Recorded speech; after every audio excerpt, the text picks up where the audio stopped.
एक फ़कीर ने मजनू से कहा कि चल तुझे अल्लाह से मिलवाऊं। मजनू बोला, मैं दीवाना लैला का, मैं भला क्यों जाऊं? गरज हो गर खुदा को तो वो लैला बन के आए। तो नमस्कार जी, हिंदी साहित्य सागर में आप सबका स्वागत है। मैं हूं सुनीता तत्कुर और आज मैं लेके आई हूं शीतल चौहान जी की सभी रचनाएं। तो सुनते हैं बहुत ही खूबसूरत सी इनकी रचनाएं। यदि मैं कविताएं ना लिखती तो कहाँ रखती अपनी पीड़ा संताप, वेदना तड़प तकलीफ़ को। कुछ औषधि का काम तो मेरा लेखन भी करता है। हर लेता है मेरी पीड़ा को, सोख लेता है अनछुए मन के घावों को जो अब नासूर बन चुके हैं। तभी मैं उठाती हूँ अपनी कलम और उजले कोरे पन्नों को और सारी पीड़ा हृदय का बोझ उतार देती हूँ उन पर, देती हूँ उन्हें अप्रतिम कविताओं का स्वरूप। वाह, बहुत ही खूबसूरत, बहुत ही खूबसूरत। तो शीतल चौहान जी की अगली रचना में ले रही हूँ। मैं मुस्कुराऊँ तो लोग लांछन लगाते हैं, चुप रहूँ तो घमंडी बताते हैं, बात कर लूँ तो कहते हैं बातों नहीं बहुत है, अपने आप में रहूँ तो अजीब हूँ मैं, अपनी बात रख दूँ तो ज़्यादा बोलती है और जवाब ना दूँ तो आता जाता नहीं कुछ, घर से बाहर निकलो तो आवारा है, रिश्तेदारों से ना मिलूँ तो रिश्ते निभाने की अक्ल नहीं, रो दूँ तो कितनी कमज़ोर हूँ मैं, तेज़ आवाज़ में कहूँ तो शर्म लिहाज ही नहीं है इसे, तेज़ चल दूँ तो जाने कौन सी जल्दी है, और अगर धीमे चलूँ तो मेहंदी लगी है क्या पैरों में, खाना अच्छा नहीं बना तो माँ ने कुछ सिखाया नहीं, अगर अच्छा है तो सभी बनाते हैं, इसमें कौन सी बड़ी बात है, लिख रही हूँ तो और कोई काम नहीं है क्या, और फ्री हूँ तो काम दिखाई नहीं देती क्या। कितनी बेबसी हो जाती हैं स्त्रियाँ जब मायके को छोड़कर ससुराल में आती हैं। बहुत ही खूबसूरत दुनिया की सच्चाई है ये, बहुत ही खूबसूरत। तो अब इनकी अगली रचना में ले रही हूँ। अपनी ही हथेलियों से रोकी है चीखें मैंने, अपनी ही हथेलियों से रोकी है चीखें मैंने, अपने ही बाजुओं पर सर रखा है, अपने ही कांधे पर टिकाए हैं आंसू, अपनी ही अंजुलियों में रश्क भरा है, अपने ही माथे को चूमा है हवा बन, अपने ही लबों पर अंगार रखे हैं, अपने ही हाथों से बांधी है पायलें, अपने ही पते पर खत लिखा है कई बार। बहुत ही खूबसूरत, बहुत ही खूबसूरत रचनाएं हैं जी आपकी। तो अब मैं शीतल चौहान जी की एक गज़ल ले रही हूँ।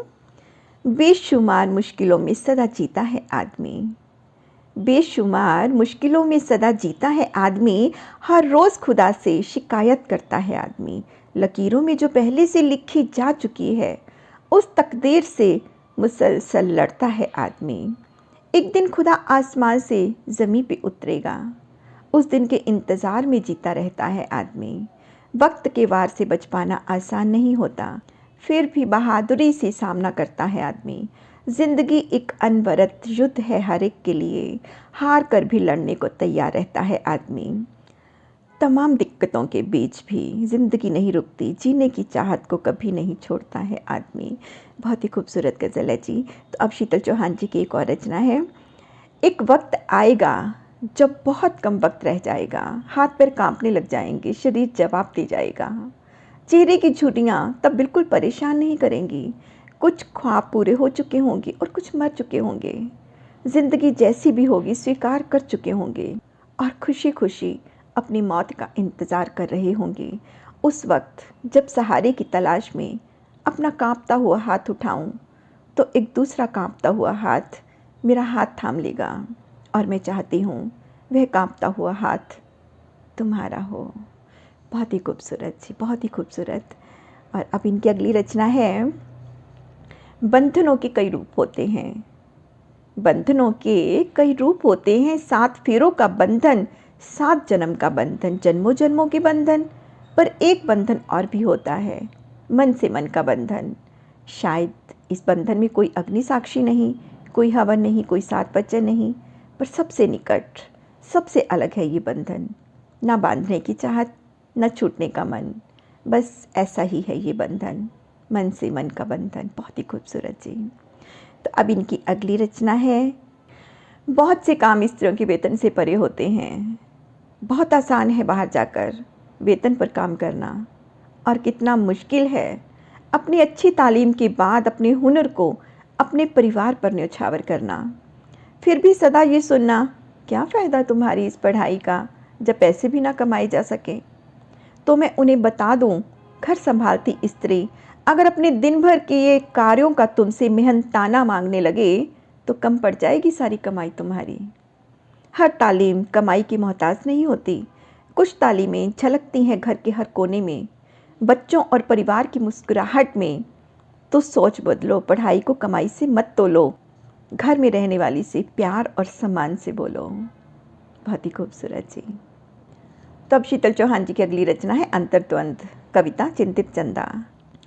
आसमां के शहर में, तारों के जहां में वो अकेला घूमता है छुपता छुपाता। प्यार है ना उसे बेहद चांदनी से। पूर्ण यौवन पर उन्मादी सा हो जाता है। पूर्ण प्रसन्नता पर वो खिलखिलाता है। पूर्णिमा को हर्षाता है मदमाती चांदनी संग प्रेमी चंदा। कहाँ टिक पाती है खुशी कभी, पूर्णिमा भी रह ना पाती है कभी। पहले से ही कितने दाग हैं नज़रों की चंदा पर।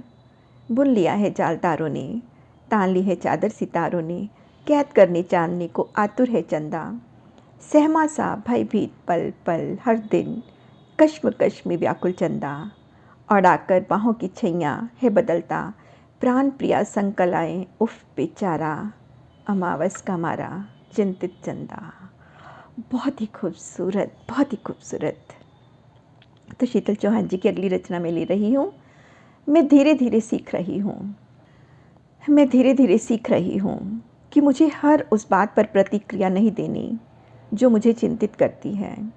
मैं धीरे धीरे सीख रही हूँ कि जिन्होंने मुझे चोट दी है मुझे उनको चोट नहीं देनी। मैं धीरे धीरे सीख रही हूँ कि शायद सबसे बड़ी समझदारी का लक्षण भिड़ जाने के बजाय अलग हट जाने में ही है। मैं धीरे धीरे सीख रही हूँ कि अपने साथ हुए प्रत्येक बुरे बर्ताव पर प्रतिक्रिया करने में आपकी जो ऊर्जा खर्च होती है वह आपको खाली कर देती है और आपको दूसरी अच्छी चीज़ों को देखने से रोक रही है।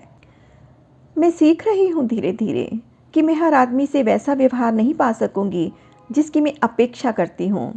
मैं सीख रही हूँ धीरे धीरे कि किसी का दिल जीतने के लिए बहुत कठोर प्रयास करना समय और ऊर्जा की बर्बादी है और यह आपको कुछ नहीं देता, केवल खालीपन से भर देता है। मैं धीरे धीरे सीख रही हूँ कि जवाब नहीं देने का अर्थ ये कदापि नहीं कि ये सब मुझे स्वीकार्य है, बल्कि यह कि मैं इससे ऊपर उठ जाना बेहतर समझती हूँ।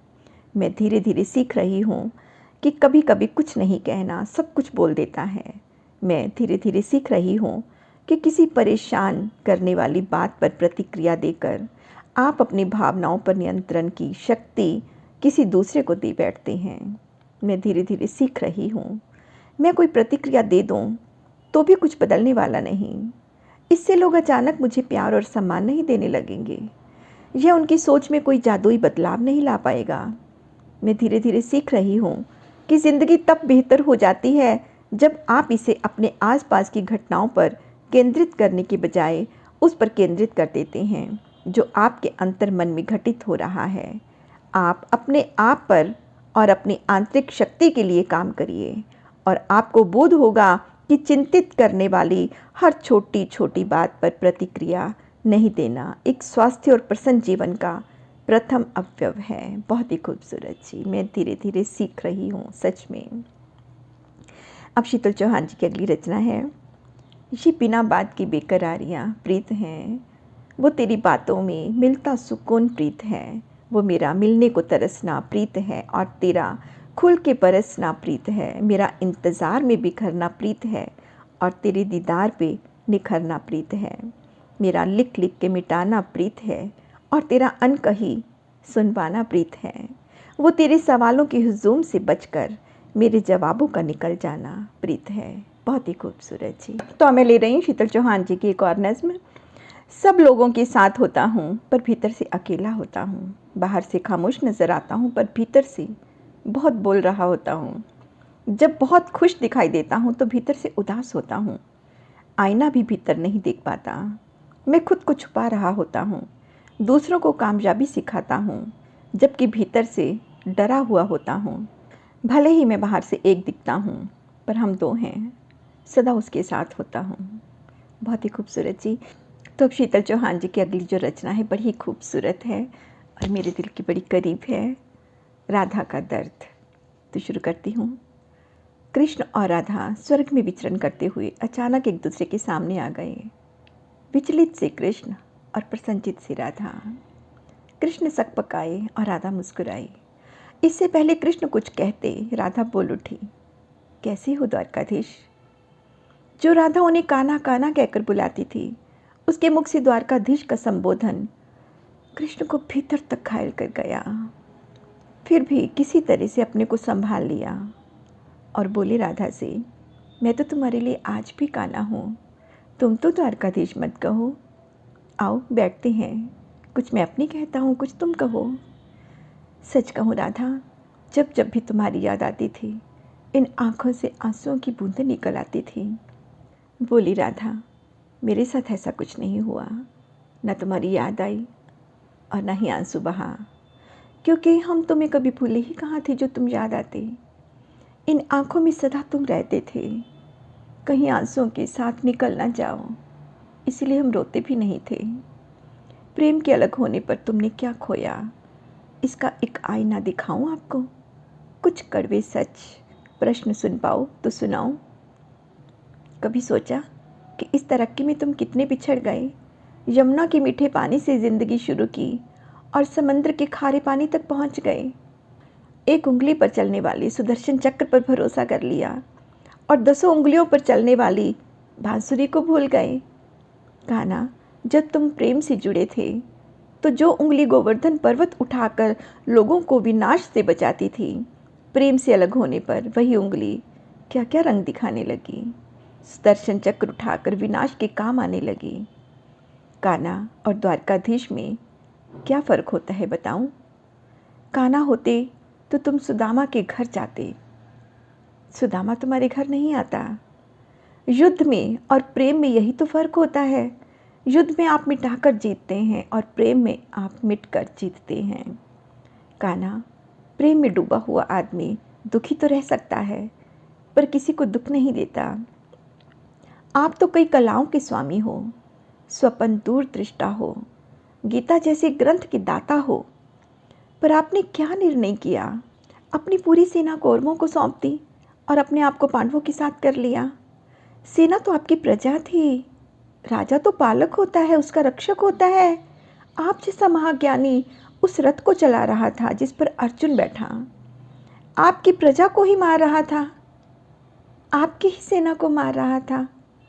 आपकी प्रजा को मरते देखकर आप में करुणा नहीं जागी, क्योंकि आप प्रेम से शून्य हो चुके थे। आज भी धरती पर जाकर देखो, अपनी द्वारिकाधीश वाली छवि को ढूंढते रह जाओगे। हर घर हर मंदिर में मेरे ही साथ खड़े नजर आओगे।